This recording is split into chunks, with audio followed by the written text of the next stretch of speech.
ಮೈಸೂರಲ್ಲಿ 2 ಲಕ್ಷ ಲಾಡು ಪ್ರಸಾದ ವಿತರಣೆ ಮಾಡಲಾಗಿದೆ. ಯೋಗ ನರಸಿಂಹ ದೇಗುಲದಲ್ಲಿ ಲಾಡುಗಳ ಹಂಚಿಕೆಯಾಗಿದೆ. ಹೊಸ ವರ್ಷದ ಹಿನ್ನೆಲೆಯಲ್ಲಿ 2 ಲಕ್ಷ ಲಾಡುಗಳನ್ನು ಮೈಸೂರಿನಲ್ಲಿ ವಿತರಣೆ ಮಾಡಲಾಗಿದೆ. ಯೋಗ ನರಸಿಂಹ ದೇಗುಲದಲ್ಲಿ ಲಾಡುಗಳನ್ನು ಬಂದಂಥ ಭಕ್ತಾದಿಗಳಿಗೆ ಹಂಚಿಕೆ ಮಾಡುವಂಥ ಕಾರ್ಯ ಆರಂಭ ಆಗಿದೆ. ದೇವಸ್ಥಾನಕ್ಕೆ ಬರುವ ಭಕ್ತರಿಗೆ ಲಾಡು ಪ್ರಸಾದವನ್ನು ನೀಡಲಾಗ್ತಾ ಇದೆ. ಹೊಸ ವರ್ಷ ಆಚರಣೆ ಹಿನ್ನೆಲೆಯಲ್ಲಿ ದೇವಾಲಯಕ್ಕೆ ಬಂದವರಿಗೆ ಉಚಿತವಾಗಿ ಲಾಡುವನ್ನು ಹಂಚಿಕೆ ಮಾಡಲಾಗ್ತಾ ಇದೆ. 2 ಲಕ್ಷ ಲಾಡು ವಿತರಣೆಯನ್ನು ಮಾಡಿದ್ದಾರೆ ಯೋಗ ನರಸಿಂಹ ದೇವಾಲಯದಲ್ಲಿ. ಹೆಚ್ಚಿನ ಡೀಟೇಲ್ಸ್ ನೀಡ್ತಾರೆ ನಮ್ಮ ಪ್ರತಿನಿಧಿ ರವಿ ಪಾಂಡವಪುರ. ಈಗ ನೇರ ಸಂಪರ್ಕಕ್ಕೆ ಜಾಯಿನ್ ಆಗಿದ್ದಾರೆ. ರವಿ, ಬಂದಂತ ಭಕ್ತರಿಗೆ ಹೊಸ ವರ್ಷದ ಹಿನ್ನೆಲೆಯಲ್ಲಿ ಲಾಡು ವಿತರಣೆ, ಅದರಲ್ಲೂ 2 ಲಕ್ಷ ಲಾಡುಗಳನ್ನ ಈಗಾಗಲೇ ತಯಾರು ಮಾಡಿ ಇಟ್ಟಿರೋ ಅಂತದ್ದು. ರವಿ, ಖಂಡಿತವಾಗ್ಲೂ ಈಗಾಗಲೇ ಹೊಸ ವರ್ಷವನ್ನ ಅರಮನೆ ನಗರಿ ಮೈಸೂರು ಸಂಭ್ರಮ ಸಡಗರದ ಜೊತೆಗೆ ಭಕ್ತಿ ಭಾವದಿಂದಾಗಿಯೂ ಕೂಡ ಸ್ವಾಗತವನ್ನ ಮಾಡ್ತಿದೆ. ಮೈಸೂರಿನ ವಿಜಯನಗರದಲ್ಲಿರುವಂತಹ ಯೋಗ ನರಸಿಂಹಸ್ವಾಮಿ ದೇವಸ್ಥಾನದ ಅಂಗಳದಲ್ಲಿ ಬೆಳಗ್ಗಿನಿಂದಲೂ ಕೂಡ ಸಾಕಷ್ಟು ಮಂದಿ ಭಕ್ತರು ಆಗಮಿಸಿದ್ದಾರೆ. ಸರತಿ ಸಾಲಿನಲ್ಲಿ ನಿಂತು ದೇವರನ್ನ ಕಣ್ತುಂಬಿಕೊಳ್ತಿದ್ದಾರೆ. ಈ ನೂತನ ವರ್ಷ ನಮ್ಮ ಬದುಕಿನಲ್ಲಿ ಒಳಿತನ ತರಲಿ, ಒಳಿತನ ಮಾಡಲಿ ಎಂಬ ಶುಭ ಹಾರೈಕೆಯೊಂದಿಗೆ ದೇವರ ದರ್ಶನಕ್ಕೆ ಮುಗಿಬಿದ್ದಿದ್ದಾರೆ. ಈ ನಡುವೆ ಮೈಸೂರಿನ ವಿಜಯನಗರದಲ್ಲಿರುವಂತಹ ಯೋಗ ನರಸಿಂಹಸ್ವಾಮಿ ದೇವಸ್ಥಾನದಲ್ಲಿ ತಿರುಪತಿ ಮಾದರಿಯಲ್ಲಿ 2 ಲಕ್ಷ ಲಡ್ಡುಗಳನ್ನು ತಯಾರು ಮಾಡಲಾಗಿದೆ. ಆ ಲಡ್ಡುಗಳನ್ನ ಬೆಳಗಿನಿಂದಲೂ ಕೂಡ ನಸುಕಿನಿಂದಲೂ ಬರುವಂತಹ ಭಕ್ತರಿಗೆ ವಿತರಣೆ ಮಾಡ್ತಿದ್ದಾರೆ. ಇದರ ಜೊತೆಗೆ 2 ಕ್ವಿಂಟಲ್ ಪುಳಿಯೋಗರನ್ನು ಕೂಡ ಸಿದ್ಧಪಡಿಸಿಕೊಂಡಿದ್ದಾರೆ. ಬರುವಂತಹ ಭಕ್ತರಿಗೆ ನೀಡುವಂತ ಕೆಲಸಕ್ಕೆ ಮುಂದಾಗಿದ್ದಾರೆ. ನೀವು ದೃಶ್ಯದಲ್ಲಿ ಗಮನಿಸ್ತಿರ್ಬೋದು, ಇದು ಯೋಗ ನರಸಿಂಹಸ್ವಾಮಿ ದೇವಸ್ಥಾನದ ಅಂಗಳ. ಸುಮಾರು 2 ಲಕ್ಷ ಲಡ್ಡುಗಳನ್ನ, ತಿರುಪತಿ ಮಾದರಿಯ ಲಡ್ಡುಗಳನ್ನ ವಿತರಣೆ ಮಾಡ್ತಿರೋದು.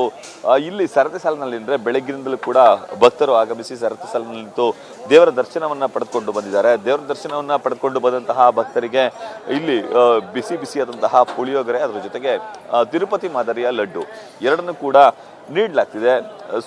ಪ್ರಮುಖವಾಗಿ ಈ ಒಂದು ದೇವಸ್ಥಾನದಲ್ಲಿ ಪ್ರತಿ ವರ್ಷವೂ ಕೂಡ ಇಂತಹದೇ ಕೈಂಕರ್ಯವನ್ನ ಮಾಡಲಾಗುತ್ತೆ. ಅಂತಹದ್ದೇ ಒಂದು ಕೈಂಕರ್ಯ ಈಗ ನಡೀತಿರೋದು. ದೇವಸ್ಥಾನದ ಪ್ರಧಾನ ಅರ್ಚಕರಾದಂತಹ ಶ್ರೀನಿವಾಸ್ ಅವರು ಸದ್ಯ ಲಾಡು ವಿತರಣೆಯನ್ನು ಮಾಡ್ತಿದ್ದಾರೆ. ಇನ್ನು ಅರ್ಚಕರಾದಂತಹ ಇಲ್ಲಿನ ಪ್ರಮುಖ ಅರ್ಚಕರು, ಪ್ರಧಾನ ಅರ್ಚಕರು ಆದಿಯಾಗಿ ಇಲ್ಲಿ ಸೇವೆ ಸಲ್ಲಿಸುವಂತಹವರು ಕೂಡ ಬೆಳಗಿನಿಂದಲೂ ಕೂಡ ತಿರುಪತಿ ಮಾದರಿಯ ಲಡ್ಡುಗಳನ್ನ ಹಂಚುವಂತಹ ಕೆಲಸಕ್ಕೆ ಮುಂದಾಗ್ತಿದ್ದಾರೆ. ನಮ್ಮ ಜೊತೆ ದೇವಸ್ಥಾನದ ಪ್ರಧಾನ ಅರ್ಚಕರಾದಂತಹ ಶ್ರೀನಿವಾಸ್ ಇದ್ದಾರೆ, ಅವ್ರನ್ನ ಮಾತಾಡ್ತೀನಿ.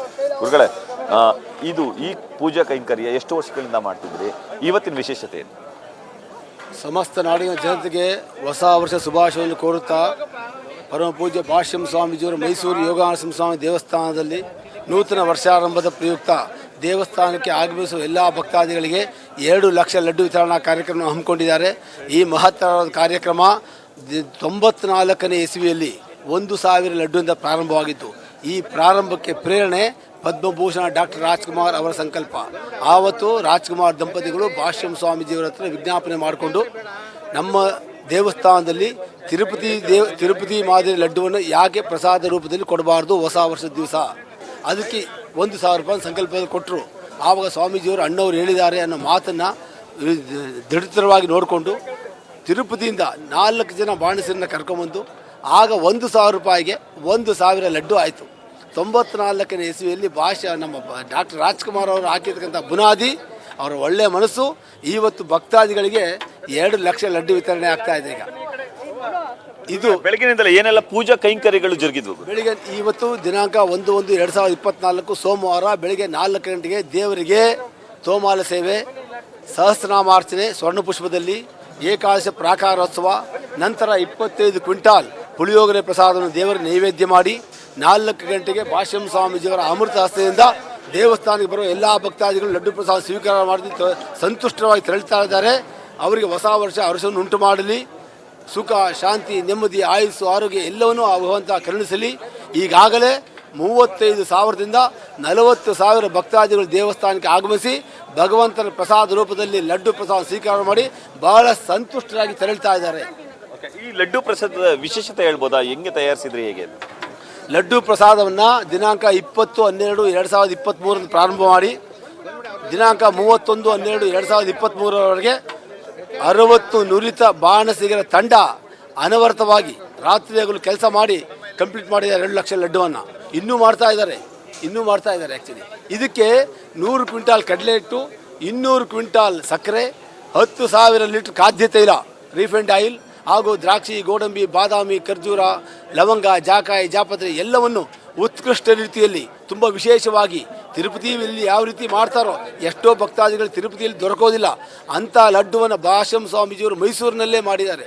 ಆ ಲಡ್ಡುವನ್ನು ಇವತ್ತು ಹೊಸ ವರ್ಷದಿಂದ ದೇವಸ್ಥಾನಕ್ಕೆ ಭಕ್ತಾದಿಗೆ ಆಗಮಿಸಿ ಲಡ್ಡು ಪ್ರಸಾದದಲ್ಲಿ ಪರಮ ಪೂಜ್ಯ ಭಾಷ್ಯಂ ಸ್ವಾಮೀಜಿಯವರ ಅಮೃತ ಹಸ್ತದಿಂದ ಸ್ವೀಕಾರ ಮಾಡಿ ಎಲ್ಲರೂ ಸಂತುಷ್ಟರಾಗಿ ತೆರಳ್ತಾ ಇದ್ದಾರೆ. ಎಲ್ಲ ಭಕ್ತಾದಿಗಳಿಗೂ ನಾಡಿನ ಸಮಸ್ತ ಜನತೆಗೆ ಯಾವುದೇ ತೊಂದರೆ ಆಗದೇ ಇರಲಿ, ಸುಖ, ಸಂತೋಷ, ನೆಮ್ಮದಿ, ಆಯುಸ್ಸು, ಆರೋಗ್ಯ ಎಲ್ಲವನ್ನೂ ಆ ಭಗವಂತ ಕರುಣಿಸಲಿ.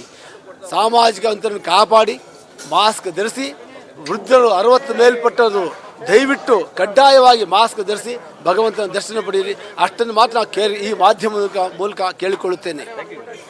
ಇದು ದೇವಸ್ಥಾನದ ಪ್ರಧಾನ ಅರ್ಚಕರಂತಹ ಶ್ರೀನಿವಾಸ ಅವರ ಮಾತುಗಳು. ಸಾಮಾಜಿಕ ಅಂತರವನ್ನು ಕಾಯ್ದುಕೊಂಡು ಮಾಸ್ಕ್ ಅನ್ನು ಧರಿಸಿ ಸರತಿ ಸಾಲಿನಲ್ಲಿ ನಿಂತು ದೇವರ ದರ್ಶನವನ್ನು ಪಡೆದುಕೊಳ್ಳಿ. ಈ ವರ್ಷ ಎಲ್ಲರ ಬಾಳಲ್ಲೂ ಸುಖ, ಶಾಂತಿ, ನೆಮ್ಮದಿಯನ್ನು ಕರುಣಿಸಲಿ ಅಂತ ಹೇಳಿ ಬೇಡೋ ಜೊತೆಗೆ ತಿರುಪತಿ ಮಾದರಿಯ 2 ಲಕ್ಷ ಲಡ್ಡುಗಳನ್ನು ಹಂಚುತ್ತಿದ್ದಾರೆ. ಇದಕ್ಕೆ ಪ್ರೇರಣೆ ಡಾಕ್ಟರ್ ರಾಜ್ಕುಮಾರ್ ಎಂಬ ಮಾತುಗಳನ್ನ ದೇವಸ್ಥಾನದ ಪ್ರಧಾನ ಅರ್ಚಕರು ಹಾಗೂ ಡಾಕ್ಟರ್ ಭಾಷ್ಯಂ ಸ್ವಾಮೀಜಿ ಅವರು ತಿಳಿಸುವಂತ ಕೆಲಸಕ್ಕೆ ಮುಂದಾಗ್ತಿದ್ದಾರೆ. ಮಧುಸೂದನ್, ಧನ್ಯವಾದ ರವಿ ನಿಮ್ಮ ಮಾಹಿತಿಗೆ.